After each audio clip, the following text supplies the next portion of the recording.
This is the magicwordpodcast.com.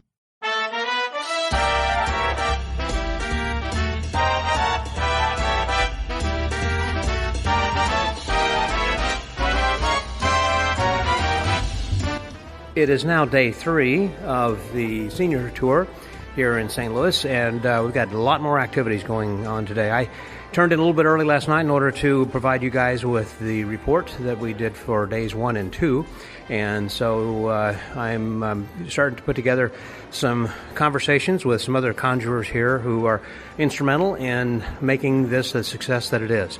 This has been a very good convention so far, and I'm excited about day 3. We've got even more people coming on. So right now, I'm with Randy Kalin, who is the guy who's been emceeing the shows and doing just a great job. Randy, good morning. Well, good morning, Scott. Glad to be here. Thank you so much. So we were talking just at breakfast about Magic Live, which is so much different from this. Obviously, because that's like 1,800 people, and here we have less than 100, Exactly. So it's pretty intimate. Oh, yeah, definitely a more intimate convention.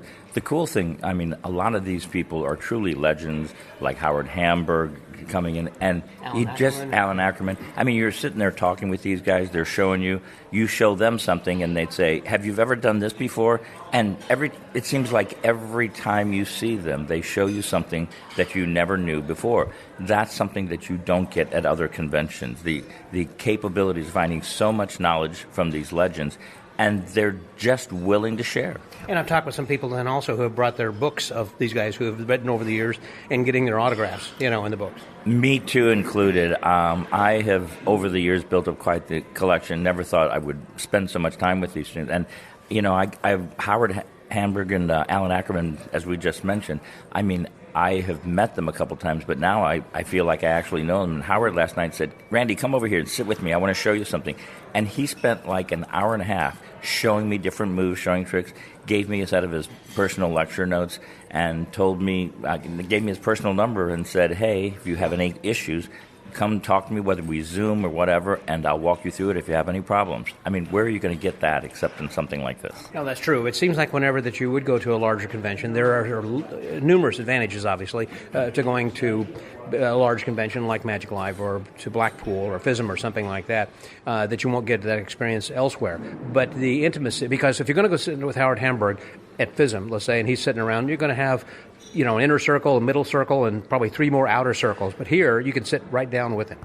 Definitely. There's a gentleman by the name of Kevin Kelly who wrote some amazing books. Never really knew much about him. I actually looked through my stuff and found out that I had a couple of his books. And I've spent some time with him, and he wrote about a guy that grew up near St. Louis by the name of Don England, whose books are very rare, very sought after. And he spent some time, too. That's the amazing thing about this particular convention that is different. It's small. People are not aware of it yet. And I don't think the two Steves that run this, Steve Zuehlke and Steve Buesking, wanted to get too big, but I think they definitely would welcome more people. But the meeting people like this who have this knowledge, and although many of the stuff is heavy on cards, we have people that do beyond cards, like Ryan Bliss. I was not super familiar with. I've seen him on Instagram and stuff. He is an amazing coin worker, but he doesn't do coins like most people. He has the same props like anybody else, but his views and his styles are very outgoing, very... His presentation is so engaging also. Yes, and it's just fun. You laugh, he shares, he's quick-witted, and then he spent about a 10-minute routine on, what do you call it, the 99-cent plastic ball and vase. And he did routines with it that you just don't see anybody do. He changed the color. He went to the knitted vase from like a cup and ball, and it just kept...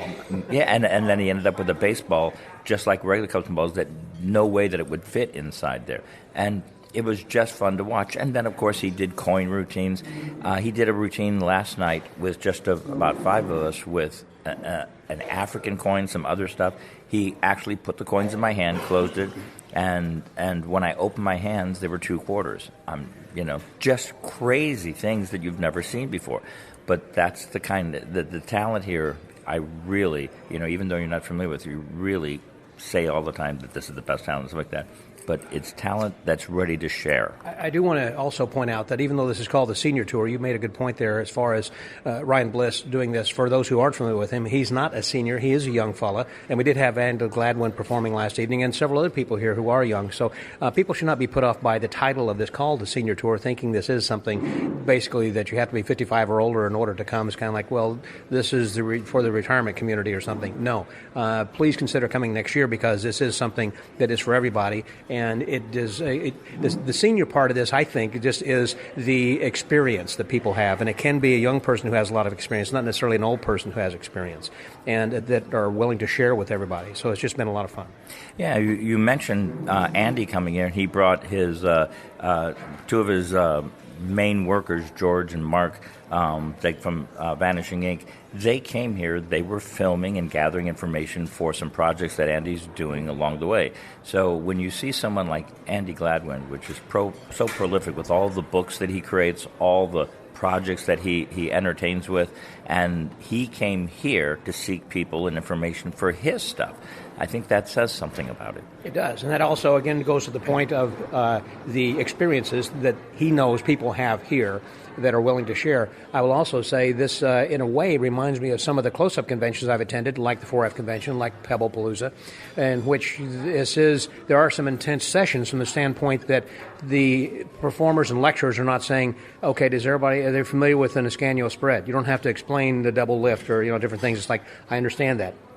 Move on. This is really not a beginner's convention. I think a beginner could learn some things here, so I'm not discouraging that. I'm just saying that this really is something for people who are workers, and I don't mean workers in the context of what Mike Close says, where you're commercially working, but if you just like to perform for yourself, and you've been doing it for a long time, I think you can still learn a lot because people respect your level of ability here. Definitely. And something we have at this convention that, every convention tries to have a big screen. And I'll tell you, when people do stuff, many times the cards get washed out and stuff, and technology is getting better and better.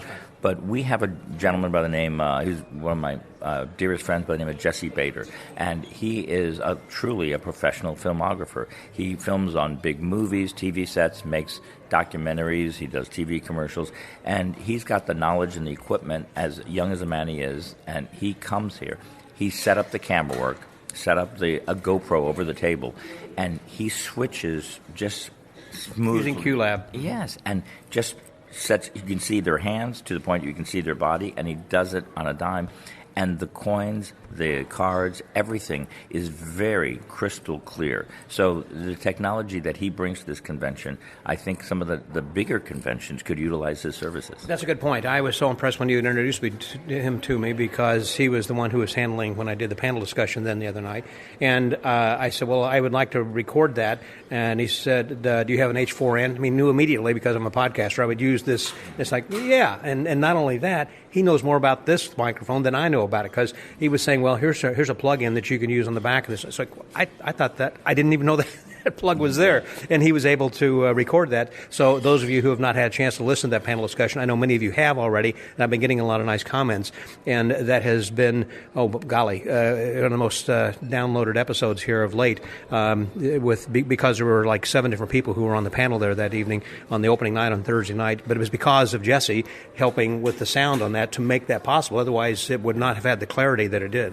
Yeah, and I'll tell you, Jesse and me, we just try to make things happen. When you said that you were going to do this discussion, we originally were thinking chairs, and you said, I would really like to get a couch. And so Jesse said, how are we going to get a couch in here? And I said, let's just do it. And so I walked out there, and then I was just going to go take it. And then I saw one of the gentlemen, and I'll tell you, as I was working with this, I had gone up very regularly and told the staff in the front, I can't appreciate your services enough. I want to thank you. Yeah. And I kept doing that. One of the reasons, because I know sometimes you need something, you never knew. Well, it came into play. And I said, this is going to be a stupid request. We're having a talk show, like a TV show, and I would like to bring a couch in there. Is that going to offend you? And the guy looked at me and said, he said, I trust you. He goes, if you make sure you get it back, you do what you need to. So I said, gentlemen, let's go get it. So we brought in a couch, and then we get this thing all set up, and you said, it's missing a tree or a bush. And I said, really? And I said, let me see what I can find. And I found some artwork, which was like a metal tree. And then somebody said, well, he needs a table. And Jesse said, there's a table. So we just moved everything in there. And then you said, well, if we could angle this. And meanwhile, Jesse was going back and said, well, if we're going to do the sound, we need this and that. And I said, I wouldn't get carried away with the microphones. I said, I'm going to recommend you have one for Scott and then one for the panels so that they don't overtalk each other. And then you said, well, you know, that's a good idea. I'd like to do this, but I would like to have a second one for this and maybe one for talking. So Jesse immediately said, we'll get a standalone mic for questions. So literally, I would say relatively quickly, we got set up to meet 10 minutes.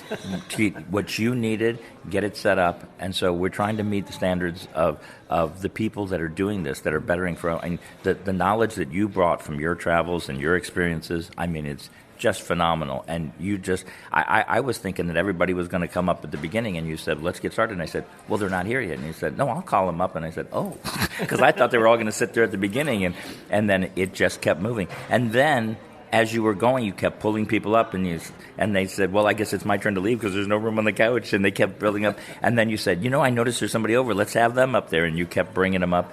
And the podcast, I've listened, even though I was there, I listened to it, much of it again when I could. It's just amazing source of information, and people who haven't heard it, they should go back and listen to it. And I know you keep that in there for posterity. I mean, it is a wealth of information. It is. That's why I think it was one of the most downloaded here of late, because of the variety. If you're not interested in what somebody has to say, wait 5 minutes, or somebody else who's going to be talking that has something perhaps you might be interested, and you might want to hear more about them, about the story. And I could have spent, and in some cases with those people, I have spent an entire episode. That's why that I knew them well enough to say, hey, you know, we tap you on the shoulder, have you come and sit with me. And I kind of knew the direction and some stories that they would bring to the table. That's why that I had asked them to come. And I also knew the direction where to take the conversation, but to make it more brief than I did with a longer episode. And I will say, once again, Jesse's knowledge and skill came to play. Yes. Because you have someone like Howard Hamburg, who's very soft-spoken, tends to bring the microphone down a little bit. Jesse had a soundboard all set up, and he was adjusting things to make sure that you could hear him clearly and lucidly without, you know, squeaks and stuff. I would not have been able to do that on my podcast. I interesting, with all the different microphones and stuff, at this convention, I don't think I've ever heard, you know, the squeals with people where you're getting sound back from, or feedback from different areas and stuff like that. Jesse has it under control. And I will say that Jesse and I came here. Neither one of us are technically running the convention. We're just assisting. You know, Steve Zuehlke and Steve Buesking, again, they're the ones that put this all together. But we came the night before, set up the camera equipment and the video equipment and the sound equipment, because we wanted to make sure that we weren't bogged down on the actual day of convention in case something didn't work. We wanted to know in advance. And as a matter of fact, when you were doing stuff, you said you needed a wire or something. And Jesse said, you know, I think I've got this if I can. And he just started pulling wires out and connecting stuff. And then he said, you know, I'm missing this. And you said, well, I have that, but I didn't know we could use that for this. Yeah. And Jesse just does it because that's what I'm saying. This is what he does for his living. I mean, he does literally TV shows, commercials, movies. We had a movie coming through that I've seen on the big screen, and there was about an hour of it that was filmed here, and they had called him. He's just an amazing man. So. Yeah. Well, you tapped into a good person over there then, too. Been a great convention. I'm looking forward to it. We got jam-packed activities again here today. In fact, I think as we're speaking right now, it's about time, about 3 minutes, for Kevin Kelly to start his lecture then, too. It is. So I probably do need to go there. I can't thank you enough. You know, I'm honored all the stuff that you do. I enjoy your podcast personally. So thank you so much for coming, and I look forward to the next one that I will see you at. Thank you, Randy, very much. I look forward. Hopefully I'll get to come back again next year. That was Randy Kalin. This is Scotty Out.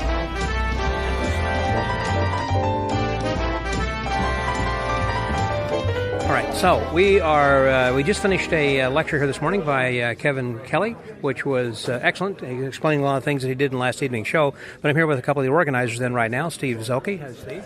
Hello, how are you? And Steve Buesking. Good morning. Good. So I'm glad that you guys are here, and I'm glad you put this on. This is the second year. My question, first of all, is about the Midwest Magic Jubilee. Is that something that's of the past, and this has kind of taken its place, or is it two separate things? It's two completely separate things. I guess when COVID broke out, they decided not to have the Jubilee, so Steve and I just, something we wanted to do. we coined the term the senior tour because these cats were getting up in age, and a friend of ours says you need to do this before they all die. So that is the essence of the name. But obviously, you've been here. It's a convention for everybody. It really is for everybody, and regardless of age, certainly. But it's just that people have a lot of experience here. So it's not necessarily by age, because there are a lot of young people who are here, like Andy Gladwin and several others who are young, and Ryan Bliss, who are younger but have experience in doing some things that the rest of us don't that they can really share. Right. Couldn't have summed it up any better. So what about the Midwest Magic Jubilee then? Steve, let me ask you then. So did they stop kind of having that, or will that happen this year, or are there any plans for that? I mean, you're part of the St. Louis Magic community, so what's going on? Yeah, I think that, how to phrase this?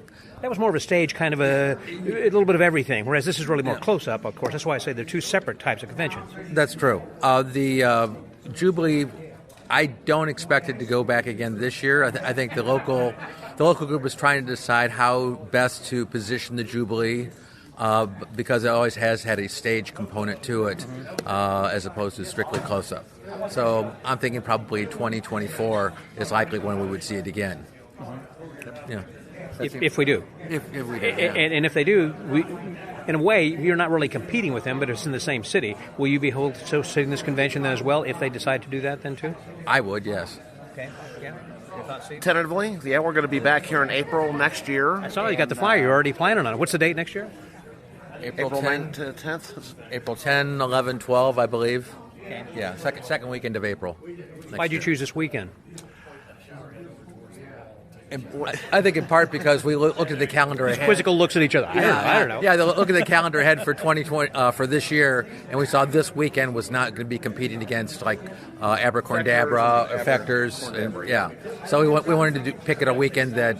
There's no snow and ice here. It's a pretty good time of year usually. Actually, it's a much and weather-wise. Maybe tornadoes, but nothing else. Yeah, it doesn't compete with Magi Fest for snow. They can keep it. Yeah. If they do the Jubilee, Scott, it'll definitely be in August. That's always the month that they have had the Jubilee. So yeah, but it's pretty late in the day to start planning 4 months in advance for a. Now I noticed that on the flyer you had a picture of Ted Anneman on there. So is it going to be kind of a mentalism kind of a thing, or what's the point of that, or is it? How did you choose that? Just put it on there.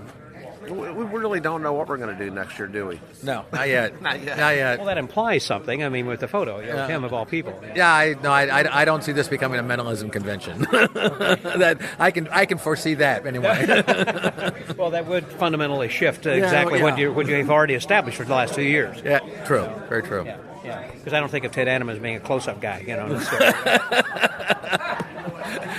I haven't seen that book. No, that's right. When you do select, or how you have gone about selecting the people that you have here this year, was that something that the two of you guys get together? Have you got a committee, or some people make suggestions? How do you decide there, Steve? When Steve and I did this last year, the convention was such a hit. Everybody said, let's just do the same convention one more time. And you had some of the same guys come back, too. Alan, Howard, Doug, Bill, Mike Powers, they all said, yeah, just repeat it. So we added a couple new faces this year. Right. And next year it will be completely different. We're going to start from scratch. But these guys still might come back just because they like hanging out here, it looks like. They do. The hotel's very conducive to sessioning, if you will. Yeah. And we're in the Midwest, Scott. People are very laid back. Even Andy Gladwin and his film crew yesterday were commenting how easygoing people are, here. And accommodating. Yeah. So. Speaking of the hotel, I have to say how much of course, a lot of times when we go to convention hotels, the staff do bend over backwards to help us in any way they can, because they want to have to come back then again, too, and get good reviews as well. This staff is no different. It seems like they've been excellent in helping with everything, but moreover, as far as the layout of the hotel, it's a great place where you got a room here, where you got the dealer over here, and everything, and the lectures and the shows are all in one place. You got fantastic AV over here. Got a room for sessioning. The bar's right nearby. The restaurant's there. I mean, everything is kind of compact, and you're not having to walk a half mile to get any place, especially for us old guys, So you're thinking of the seniors. I would like to say that we looked at multiple locations and tried to accommodate everything. We thought this one actually And fit it's near that. the airport. And it's near the airport, so But not in a bad part of town or anything. No. The only downside is that I'm doing travel for airport tomorrow, and people are going back starting at 6 a.m. And it's like after Saturday night, as most magicians know, it's a late night, which means at 6 a.m. will probably be. I won't be going to sleep tonight. Probably not, because that's another thing, is there are late night sessions that are going on here, even though there are seniors, that there are a lot of people staying up until the wee hours in the morning. Yeah, I think it's like when we were kids. I think last night Steve Reynolds and I closed the room. I think at 2:30. Wow. So I said I've got to get some sleep for today. Yeah, Steve. What more can I say? Well, just that you're planning next year. And have you got some ideas as to who you're going to be booking next year? Have you got any guys pre-booked, or is anybody that you can share? Not necessarily pre-booked, but What you've talked to? Lee Asher may come down, Aaron Fisher, Nate Kranzo, kind of get some younger blood so they can bring their friends. Luke Dancy from All Things Magic, he's going to bring a crew. We're talking about trying to get Bill Malone to show up. Oh, that'd be great. And hopefully Gary Plants. He unfortunately is doing his magic cruise this weekend, but he promised me that he definitely will try to make it. So there's a couple teasers for you. Yeah, and that's we'll good. definitely add some more. That sounds great. Well, you guys have done a great job here this year, and I know this is something that's not just the two of you. This is really kind of a group effort. And can you want to name some of the other people that have been helping here? Jesse Bader over there on sound and lights, and Randy Kalin. Randy Kalin hiding his face. Yeah. You're right. It's just a group effort. Jim Molnary. Jimmy Cards. Jimmy Cards. Yeah. What a great guy. Steve Myers, Magic, out of Maryland. Jennifer did all the artwork. Mike McClure, who is not here, he took care of all the web pages, Facebook. That guy over there is Scott R. Smith, rocking the house. Yep. He is constantly plugging. Transportation. And Transportation. Yeah, but it's a good community effort, and it's fun when it all pulls together. So It is. That's great. And it takes a village, certainly. Exactly. Yeah. And you guys have a good village you've built here, and so look forward to future years and returning. Well, thanks, Scott. Thank you very much. Thank you very much for having me. I'm having a great time. So for the Magic Word Podcast, I was Steve Zuehlke and Steve Buesking. Scotty out.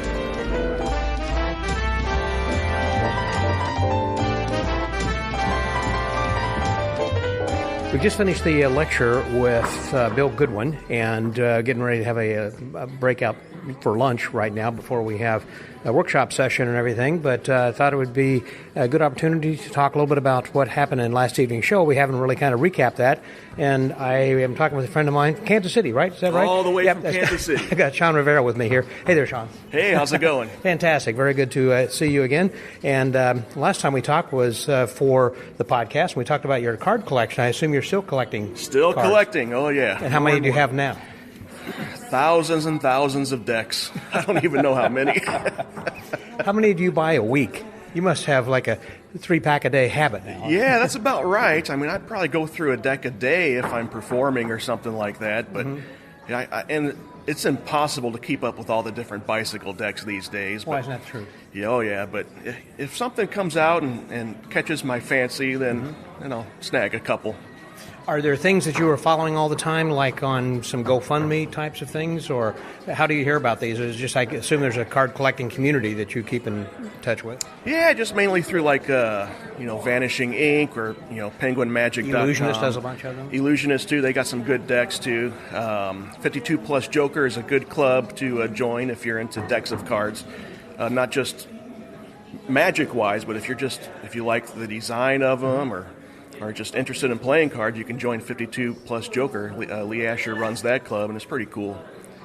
And they sell decks through there? I mean, they kind of trade things or let you know about what's happening? Yeah, they'll come out with a deck or two every year for the club, and they offer different auctions throughout the year and stuff like that. Rare decks. So is there a particular deck of recently that you had purchased you think is kind of cool that you recommend people should get if they are a collector? Yes, actually. There's a deck of cards that I got from Vanishing Ink Magic. and it's about all the different famous magicians like Thurston, Keller, Copperfield, Lance Burton, and each of them are on the face of the playing card, and it comes with a little game you can play, and it's pretty cool. Is it a photo or a line drawing or what? I believe they are line drawings. Yes. Okay. Like caricatures or really more realistic? More like caricatures. They're kind of cartoonish, but I mean you can definitely tell. And who sells that? Vanishing Ink. Okay. Well worth getting that. Check it out. Well, I mentioned to begin with, we want to talk a little bit about what happened in last evening's show. Sure. And so remember we started with Andy Gladwin because he was kind of in and out. He was here. I thought he was going to be around here today, and I understand that he wanted to go first because he had to jet out, quite literally jetted to Chicago because he wanted to see Joshua show up in Chicago. Yes. But I thought, killed. Do you want to talk a little bit about his show? Yeah, it was really good to see Andy. I think for the most part he was upstairs doing interviews about Marlowe and stuff like that that'll come out soon. But yeah, he did a pretty good performance, high energy, really funny. He did like a tossed out deck kind of a thing. It was really interesting. It was Fooled really me. Good. Yeah, oh yeah, me too. He went beyond just a tossed out deck. Yes. Kind of a thing. And where then he also had someone pick a number and a color and then the card. And oh, yeah. Yeah, it was amazing. Yeah. It was great. And then, of course, did a blindfold thing, with the tape. Yeah, that was really cool, too. Pretty entertaining. The cards fell all over the floor. And that was purely an accident, I'm sure. That lady felt sure so was, bad. Yeah. But he was able to pull that out, and it was fabulous. It was great. Oh, yeah, great. Who was next? Who came after him? Let's see. Howard Hamburg. He's always good. He's the guest of honor this year. And, yeah, he's always great. Student of Vernon, I believe. And, yeah, he fools me every time, too. Did a lot of good card stuff. He did one trick, and it was something in which that he would put the cards in order, and then someone else shuffled the other selection of 10 cards, and they all matched exactly. Yeah, really good. Good stuff. Yeah. And next was? Kevin Kelly. I actually had never heard of him before this weekend. So he's apparently he's got a couple of books out that are really good. And yes, I need to look up. Yeah, he was a Marlowe student and a friend. Was he? Oh, yeah. Okay. Oh, yeah. In fact, I think that was in part why Andy came, was to film some of his stuff and talks with him, because they're looking, I think, at republishing the Marlowe magazine that he had put out. And, yeah, he was part of that group from way back when. So, yeah, he's got some pretty good stuff. And then he lectured this morning, in fact, which I thought was really an interesting lecture, kind of tipping everything that he did in his show last evening, which I thought were some foolers. Yeah, good stuff. He did the breakout session yesterday, and I think he did more storytelling than actually tricks, but it was good. Yeah. And then next one we have? Mike Powers. He was pretty entertaining. He's into the Star Trek theme and all that good stuff. Yeah, did some time travel. Time traveling, yeah, that was great. I love that idea of his matrix of transporting, where they had the different characters who were, Captain Kirk and Captain Picard and like someone else, that were transporting into this black hole area. Oh, yes, very entertaining. Yeah, as Star Trek lunchbox. Yeah, the whole theme, stuff, yeah. It was great. Yeah. Who next? Steve Reynolds, yes. He's definitely into technique. Mm-hmm. He's a technician for sure. Very entertaining also. He was great. Ryan Bliss, yeah, I would say he's probably one of the highlights of the convention. Yeah. Very funny, great guy. A lot of coin magic, Okido box stuff, and it's a nice little change from all the card tricks that we've seen. A cup and vase. The ball and vase routine. Yeah, that was pretty cool too. Mm-hmm. Yeah, it was great. And then who closed then? I believe Ryan Bliss. Ryan was the last one that closed. Yes, that's right. Yeah. And then that was great. And then afterwards, it was when Mike Howers lectured, I think. Is that right? That's right. Yeah, really good lecture too. He's filled with knowledge. Smart man. Really is. And he can be technical. Being a physics teacher, he can really kind of get in the weeds, but he really, I think, was making this very commercial, everything he was talking about. It's a really good lecture. Oh, yeah, lots of good stuff all around. Yep. I'm having a lot of fun. Who have you enjoyed, or what activity, or what have you done so far that is a highlight for you? Yeah, probably the Bill Goodwin lecture that just got out. He was one of the draws for me. Mm-hmm. And definitely Ryan Bliss. I had never seen him live before, seen him on videos, YouTube, and stuff like that. So And definitely Bill Goodwin and Ryan Bliss, 2 highlights for me. Yep, they were great. And I also, for me, I again did not know Kevin Kelly, but now I do, and great guy, and I learned a lot from him. With some easy stuff, more technical stuff, and a little bit of everything. I like it. Good variety too. Lots of good stuff. Oh yeah, variety is the key word. Yeah. We got a few more things going here today with another show then tonight before we wrap up. So.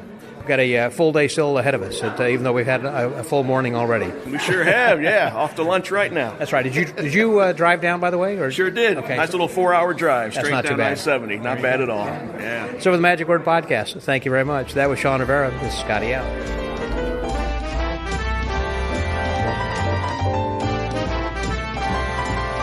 Well, we are taking a lunch break right now, and rather than having lunch, I'm having lunch with Randy. So here's Randy Wakeman. Glass of water, the fabulous Scott Wells. How are you, Scott? You look good. Thank you. You're multicolored. You're in the convention mode. Yes, How's I am. everything going? Very well with me. I'm keeping very busy and traveling around a lot. How about you? You've been doing a lot of travel recently? You're staying home? Well, more traveling now. I mean, down here, Fechter's next week. Yeah. So Looking forward to that. I mean, it's going to be number 50. It should be a lot of fun. I might get a couple of minutes with you while I'm there also for some more daily content once we get to that convention. It should be fun because the first Fechter's they've had for several years. I mean, with COVID and all this stuff, It's been a mess. Well, with this one, this is a little bit different from the standpoint of having a close-up convention. In the past, they've had the Midwest Magic Jubilee, which has just kind of been like a regular type of convention with stage shows and contests, but this is really more intimate, like 4F would be. Well, Midwest Magic Jubilee used to rotate between Kansas City. I forgot about that. Back and forth. But yeah, this is certainly close-up oriented. Mm-hmm. And I like the intimacy of this, of it being kind of a smaller group of people where everyone has an opportunity to spend time with each other, and not only just session, but also like talk with you and others, saying, hey, can you give me some more details on that work that you were doing? It is. It's informal. I mean, there's good and bad. You want to hear the bad? I mean, I'm the guy that talks about the bad, the bad stuff. Actually, it's a great venue. I think it's Doubletree, by Hilton, so it's very, very nice. I think it's a great spot for a convention. It's right off the expressway. It's easy to get to. I don't like, personally, nobody asked me, I don't like the title of the convention, the Senior Tour, because normally the Senior Tour is the handicap tour, right? If you can't play at a pro level in golf, you have the Senior Tour. Right? Well, it's harder to compete. I see what you mean. I hadn't thought of it that way. Yeah, sure. Because at Senior Tour tennis, it's like, well, people that used to be good, but now they're too old to be good. So, but they used to be good, so you want to go see them. It does have a bad connotation from that standpoint. That you're right. I think right. I mean, do you go to the Senior Tour pro baseball games or NFL, the Senior Tour? Well, it's kind of like is it called the All-Star Game? What is it they play after the Super Bowl when they go to Hawaii and play football? I mean, it's just really more of an exhibition game. They are still full-time NFL players, but they're playing half speed. Well, they don't want to get hurt and jinx their career. But you don't know what I'm saying? Blow out your knee in Hawaii, have a great time in Hawaii, and then sit out next year. But I think what the idea was originally with this of the Senior Tour of not necessarily being those over a certain age or those who might be going out to pasture, but it's just with the experience of people who have senior experience within the art. See, then you call it the Legends Tour. Now that does sound better. The Legends Tour, because a lot of people you want to go see Hulk Hogan. Yeah. Well, he's a nice guy. He's more like Bulk Hogan now, I guess. What's that? I'm more like Bulk Hogan instead of Hulk Hogan. No, he's kind of gotten older. He's bulked up a little bit, Well, it's not as bulked up as he used to be, but no, he's a nice guy, and people will go to wrestling get-togethers, and the meet and greets, and they can visit with Hulk Hogan or the stars of the '80s, but they don't call it the Senior Tour, or it's like, well, let's see, who's in a wheelchair and things like that. Yeah. So, well, I think it's also by using this title discourages people who are younger thinking, why should I attend? It sounds like it's just has-beens. So look, nobody asked me, and it's not my convention. Well, you're not the first to express that, though. But I would like a more showbizy, more energetic, more bombastic title.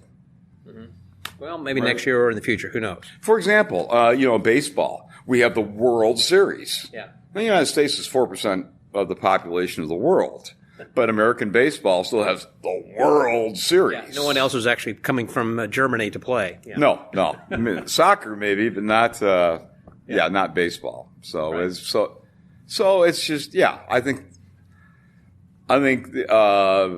it could be Renamed a something. more exciting title, Yeah. more motivating. Nothing comes to mind? You got a suggestion? Yeah, well, I like something like the Legends Tour or whatever. I mean, that's it's just like World's Greatest Magic. Well, is it the greatest? Pretty good in a lot of cases, good performers. Yeah. But on tour, it's World's Greatest Magic on tour. Uh-huh. It's not World's Most Senior Magic on Well, there was tour. another thing, with the Illusionists, another one was Champions of Magic that's been touring. That'd be another good name, Champions. Sure. Anyway, so no, I think that could be a little Misleading. more exciting. Yeah. I understand. That's your only downside of this? Only negative comment? Well, I mean, constructive comment. What's the title? I mean, I think there is. I think the title doesn't really tell me anything. Mm-hmm. The senior tour is like, well, I think probably we have too many performers for the number of people because we've got 10 performers. Right. So in the case of And less than 100 registrants. Yeah, 100 thereabouts. I mean, give or take. So you've got breakout sessions. Mm-hmm. Well, there's going to be 4 or 5 going on simultaneously. You have to choose. So it's just not possible for everybody to see everybody they want to see. And it's that way 2 days in a row. Well, Magic Live does that as well. I don't know if you attend I've Magic heard of Live. Magic Live. Okay. I've seen you at Magic Live.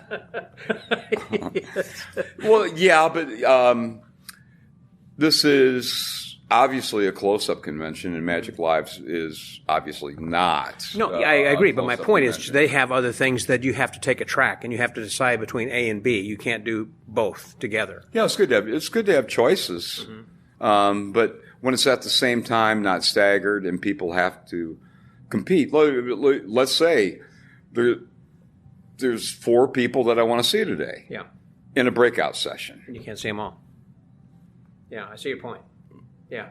Well, there wouldn't be time, obviously, because of the number of Not in people. an hour or so. I wouldn't be able to see 2 of them, or just pop your head in, and if it's in the middle of a routine or a question, it's like, Well, pop it is your like head in the other room. It is like taking a drink from a fire hydrant, kind of, with so many people, with so many I've never different tried ideas. that. You probably have. You don't want to.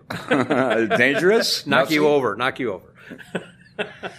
So, no, I mean, I like the location. I like the venue. I like the people. I think You've been having a good time, having a lot of people come up and spend time with you? Sure. No, I mean, it's a lot of old friends, people that I worked with in Chicago, Jimmy Molinari, for years and years, and Mr. C's.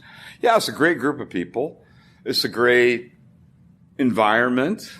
So, I mean, I'm just being picky, but I would rename it, and I would try to make things more accessible for more people. Has there been something so far that you have seen that has excited you, or something's going, hey, this is kind of cool, got another idea, or maybe whether it was in a session, out in the hall, or someone lecturing? Yeah, I've seen a couple of really good things. Yeah, what But and I'm who? not at liberty to say, of course.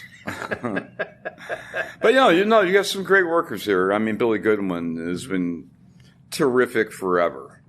Also I've known Billy for a long time. Yeah. So, I mean, great to see Billy again. Kevin Kelly does some good stuff. Yeah, I thought Doug Kahn had a good lecture, too, Yeah, and he's probably, correct me if I'm wrong, I think he's the only guy that's doing Magic 100% for a living. 100% full-time Yeah. pro. Who is among all the people who are here, you mean, that are participating? Yes, Yeah. I think he's the only one. And I've certainly done I've had a lot of professional work, but I've never relied on Magic to make the mortgage payment or anything like that. So you can call it semi-pro, but I think that's all that Doug does for a living. I like Gene Anderson's term of part-time pro rather than semi-pro. Semi indicates you're only half good, Or halfway professional. Well, You just people can't do. like to draw these distinctions, Yeah, full-time professional. I mean, if you run a magic shop, your primary focus is hopefully running a successful magic shop. Were you here last year for the No, I convention? was not. Okay. I'm one of the few. I was going to say I was surprised when there's so many people who are returning. Yes, and that probably doesn't make a lot of sense to have the Some of the same majority of performers. those performers year after year. I don't know why you would do that. Yeah, well, I think So you're going to get me in trouble with stuff like that because it's like, well, when Randy has a convention, he can do it the way he wants. It's not his convention. It's like, fair enough. Yeah. So when are you having your convention? I'm not. I'm not. So with Magic Word Podcast, that was Randy Wakeman. Scotty out.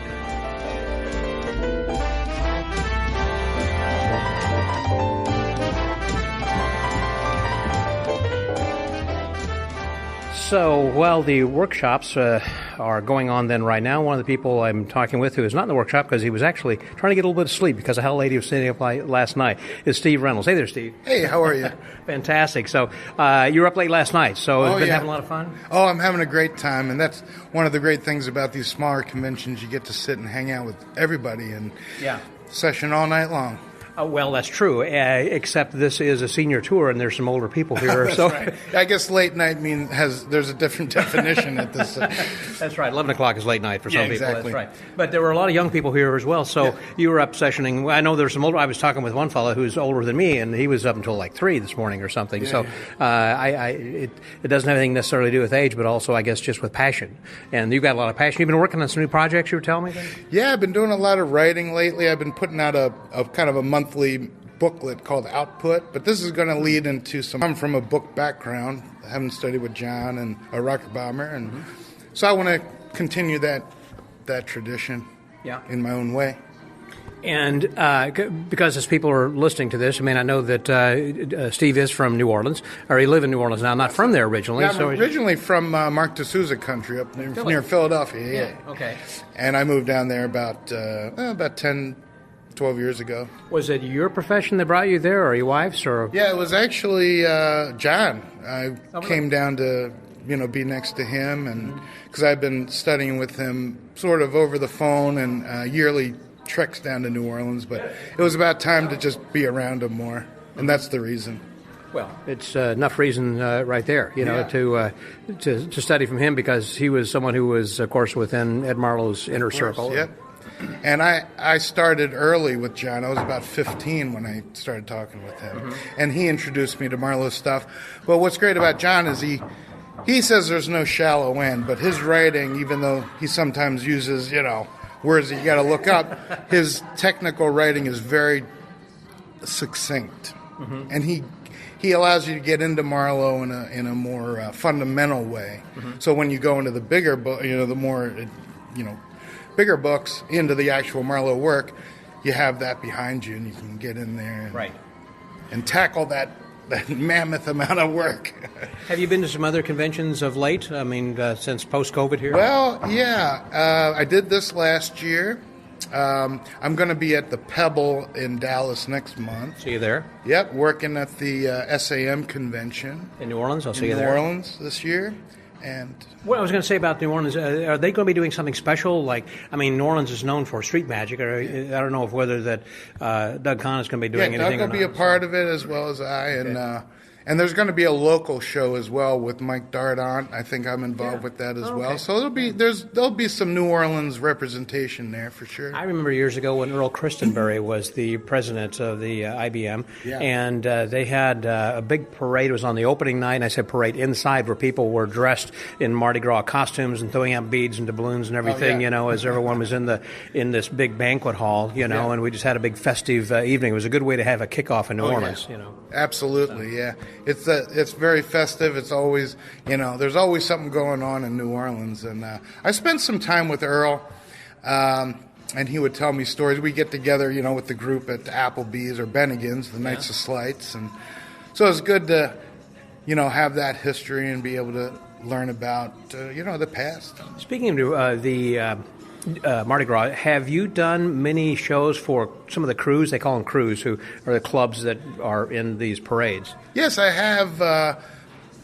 Yeah, and man, those are great. What's that like? That's got to be just wild. Well, it's usually at the Kern studio where they house all the floats, you know. Okay. So it's just this big, colorful, festive experience, and it's just they love it. It's great. Right. Yeah. So you just walk around strolling, or do you have a table I they do come walk to? around, yeah. Mm-hmm. Okay. And I do some local things through a buddy of mine, Mark Aspiazu, and do some close-up shows for. He does tours around the Quarter, the French Quarter. Oh, okay, sure. And a few times, and hopefully there'll be more in the near future. But he started doing these events, walk-around events, and I would be the big surprise at the end, Yeah. and I'd do my close-up show. There are so many tours around New Orleans, like ghost tours or voodoo tours and all that kind of stuff. That's right. Yep. And I go and visit friends, and I listen to them, and it's funny, hearing about the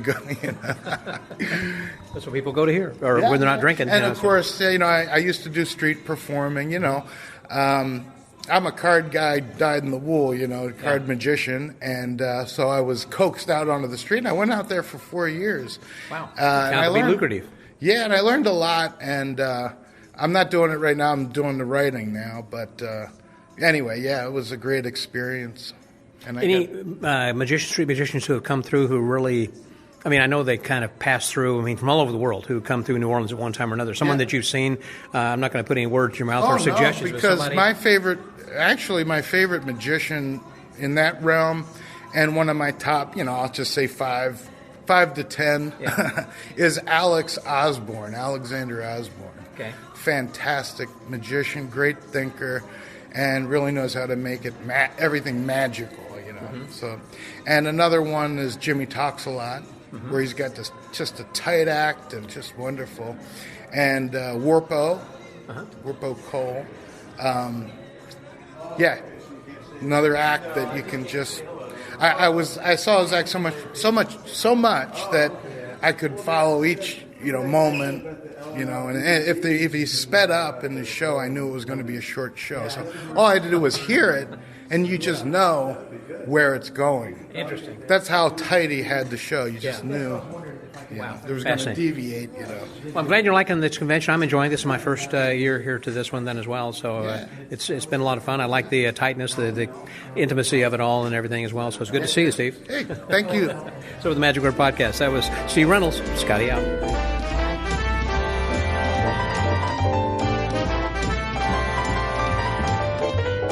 The evening show is over, and we're going to be having the final activity for the evening is going to be a lecture that's going to be coming up.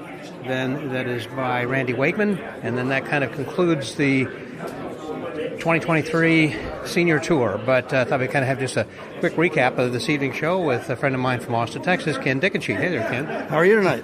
I'm doing fantastic. You've enjoyed the show? Enjoyed the weekend? Great show. Every minute of this entire weekend has just gotten better than the minute before. Yeah, because you were here last year. You were the one that kind of convinced me and said, hey, you need to come to this. Yeah, this is what a unique opportunity to see this talent and this much history in one place for one weekend. Oh, my gosh, yeah. It's unmatched. Yeah, when you put that all together like that, it's amazing.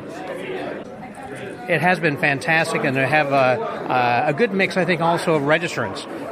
We kind of joked throughout this weekend as far as being a senior tournament and mostly seniors, but there are a lot of young people here then as well. And it's just been an exchange of a lot of really great ideas, so many that I hope I can at least remember 3 or 4 of them when I go back home. It's impossible, right? Because the things we hear here, for the most part, aren't published anywhere. Yeah, well, that's true. They're in these people's minds and in their history. It's phenomenal to just sit and watch and listen, and you get so interested in it that you sometimes forget to even remember what you're being shown. And even some of the ideas that they were talking about, they were workshopping during the lecture. Like a thing that Mike Powers did last night. Then someone said, well, what if you do it this way? I said, I'm going to rewrite it that way. It's a good idea. Yeah, I know. The interchange is wonderful because there's no pretentiousness. There's no preconceptions and no notions and no arrogance here. It's just everybody's for everybody. Yep. Was there somebody, thing, or something that just kind of stood out for you for this weekend so far? Whether it was in the room or out here, or... I think the sessioning times were just outstanding because they they were workshops. You mean, or session? The workshops. Excuse me, the workshops. But it was like a sessioning. Yeah. But it wasn't a one to many people. It was an entire group going back and forth and talking about things and exchanging ideas. And everybody learned. And because there were 4 workshops going on simultaneous, each workshop probably didn't have more than a dozen people tops. Oh, tops. Yeah. So you had a lot of intimate time, talking with each person. Yeah, that's true. During that time. Well, this evening show, I just kind of wanted to mention this. I mean, last night's gala show was really great, and tonight we also had, tonight they had some of the public who came in, so we kind of got their reactions then as well. We had public last night, too. Oh, well, there was public yes. in the evening show then as well? Yeah. So Mark Yeager, I know from Chicago, was down. He kind of emceed this evening show. So this is kind of a finale tonight. Yeah. And they certainly didn't save the best for last. The best was at both shows. There is no best. Everybody's best. It was just, they were just different was all. Yeah. So starting up, who was the first one off the... the first one was Doug Kahn from New Orleans. And Doug's always wonderful to watch. He interacted with a couple of children that were in the audience, and as you'd expect, some of the children are more responsive and some were shyer. Yeah. And he played it like a pro. Well, because he's a street performer and used to working all kinds of audiences. It's true. He handled it quite well. And then he was followed by Randy Wakeman. Yes, Randy. Randy was on, and Randy's just a natural. He just is smooth and easy, and went with the flow and made the flow. In fact, he does seem very at ease with everything that he very does. At ease. Yeah, and I think Bill Goodwin from the Castle was just wonderful. He's got a very wry sense of humor, and it shows through his magic. And even when there's a problem, it's part of the show. That's right. Yep, you never know it. It was excellent. Yes, his card work was flawless. I think Alan Ackerman topped it off this evening. He followed James Molinari. Alan was... Jamie Molinari did the... Jimmy Cards Molinari. Yeah. I was doing... being a student, I guess, of Ed Marlowe, he's kind of doing some Marlowe stuff. Oh, he was. And you know, the more you study Marlowe, the more you find out. It's just amazing. Yeah. And then Ackerman, of course, talking about his history in Vegas and coming out of the service and staying in Vegas. He's just fun to watch. Yep. Just fun. Yep. Very good show altogether. And I'll tell you, some of these people were here last year, and I didn't see anything repeated from last year. And like I said, most of it is not published anywhere. Mm-hmm. So it was all of it. Well, that is interesting because you don't see a convention where you have a lot, even one repeat performer in the following year at a convention. Here, apparently, there were several. And not only that, you had not only the same, probably like you, and other attendees who had come back not only for a second year, but even more. I mean, nearly doubling the attendance. Yes. With, again, some of the same performers, but with completely different material. The other thing I like about it is it's kind of a no-pressure convention. At a lot of conventions, it's all you can do to get out of the sessions and into the dealer's room. Mm-hmm. And here we have one dealer who only does conventions, and they're selling books, mm-hmm. new books, used books, and it's like a traveling library that you get to go and spend time in. And if you're not in at the dealer's table, you're out in the lobby with some of the magicians and sessioning with them or listening to them talk to each other. Yeah, it's kind of like going to a zoo full of new animals. You're just excited to see everyone. Yep, it was. It is good because you kind of want to go out, and even some people who were not even in here. I mean, I was sitting out here a little bit earlier, like during someone's lecture, and saw Howard Hamburg, sitting out here, and there were a lot of people then just talking to Howard, and learning some things that were gathered around him. That's right. At the master's feet, so to speak. And so next year we're going to be having the convention again. That's going to be coming up, I believe. In April, around the 17th, I believe it is, or 10th or 13th, something like that. Yes.